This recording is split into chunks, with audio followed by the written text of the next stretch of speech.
Hello friends, welcome to fitness wheel. Fitness വീലിൻ്റെ ഈ വീഡിയോയിലൂടെ പരിചയപ്പെടാൻ പോകുന്നത് ഇൻ്റർനാഷണൽ ലെവൽ പവർ ലിഫ്റ്ററും അതുപോലെ തന്നെ പവർ ലിഫ്റ്റിംഗ് കോച്ചുമായ മേരി ബീന മാമിനെ കുറിച്ചാണ്. മാസ്റ്റേഴ്സ് ലെവൽ പവർ ലിഫ്റ്റിംഗിൽ ഒരുപാട് റെക്കോർഡുകൾക്ക് ഉടമയാണ് മേരി ബീന മാം. അതുപോലെ തന്നെ ഫിറ്റ്നസ് കൊച്ചി എന്ന പേരിലുള്ള ഫിറ്റ്നസ് സെൻ്ററിൻ്റെ ഉടമ കൂടിയാണ്. മേരി ബീന മാമിനെ കുറിച്ചുള്ള കൂടുതൽ വിശേഷങ്ങൾ ചോദിച്ചറിയാം.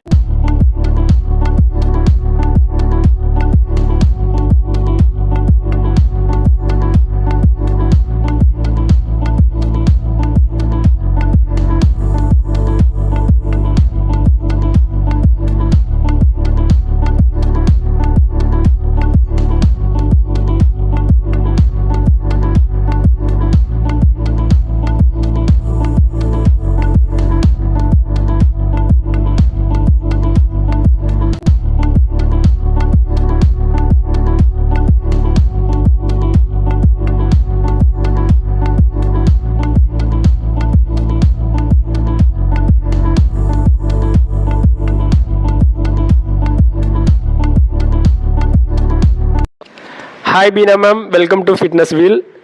Hi ma'am, power lifting journey തുടങ്ങിയിട്ട് എത്ര നാളായി? പവർ ലിഫ്റ്റിംഗിലേക്ക് വരാനുള്ള വഴിത്തിരിവ് എന്തായിരുന്നു, അതിനെക്കുറിച്ച് പറയാമോ? പവർ ലിഫ്റ്റിംഗ് ജേണി തുടങ്ങിയിട്ട് 2017 തൊട്ടാണ് ഞാൻ പവർ ലിഫ്റ്റിംഗിൽ മത്സരത്തിലേക്ക് വന്നത്. അതിനു മുന്നേ ജിമ്മിൽ പോകുമായിരുന്നു. ജിമ്മിൽ പോയി പ്രാക്ടീസ് ചെയ്യണൊപ്പം തന്നെ പവർ ലിഫ്റ്റിംഗ് ബോഡി ബിൽഡേഴ്സിനൊപ്പമാണ് പ്രാക്ടീസ് ചെയ്തുകൊണ്ടിരുന്നത് കുറച്ച്.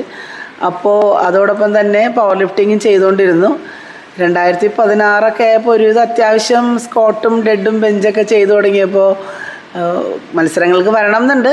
പിന്നെ ജോലി ഉണ്ടായിരുന്നതുകൊണ്ട് അതൊരു ബുദ്ധിമുട്ടായിരുന്നു എനിക്ക് ലീവ് എടുക്കാനും കാര്യങ്ങളും. അപ്പോൾ നമ്മുടെ ഈ സ്പൈസസ് ബോർഡിലൊരു ആളുണ്ട്, സേവർ എന്ന് പറഞ്ഞൊരു ചേട്ടനുണ്ട്. ആ ചേട്ടനും എല്ലാവരും എന്നോട് ഇതിലേക്ക് വന്നിറങ്ങിയാൽ ബീനക്ക് മെഡലുകൾ വാങ്ങാൻ പറ്റുമെന്ന് പറഞ്ഞു. അവരാണ് എനിക്ക് ട്രെയിനിങ് ഒക്കെ തന്നു തുടങ്ങിയത്. അപ്പം ഞാൻ 2017 ഓൺവേർഡ്സാണ് ഞാൻ മത്സരത്തിലേക്ക് ഇറങ്ങി വന്നത് തന്നെ. മാം, ഇപ്പോൾ ഏത് കാറ്റഗറിയിലാണ് കോമ്പറ്റീഷനിൽ പങ്കെടുക്കുന്നത്, അതിനെക്കുറിച്ച് പറയാമോ? ഞാനിപ്പോൾ മാസ്റ്റർ 3 കാറ്റഗറിയിലാണ് പങ്കെടുക്കുന്നത്. അതിൽ വെയ്റ്റ് കാറ്റഗറി വരുന്നത് 84+ ആണ്.